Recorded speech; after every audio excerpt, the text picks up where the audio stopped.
Amcamızın yanına doğru gidiyoruz. Esselamu Ve aleykümselam.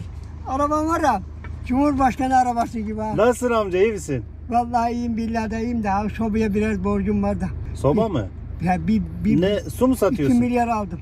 1 milyarını verdim. Su mu 1 milyar satıyorsun? borcum kaldı. Hepsini getir bakayım.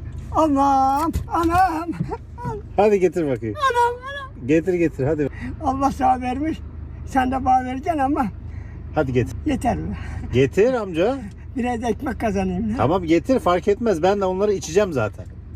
Allah hocaya tanrı günü göstersin. 3, 6, 7, 8, 10 tane su verdin bana değil mi?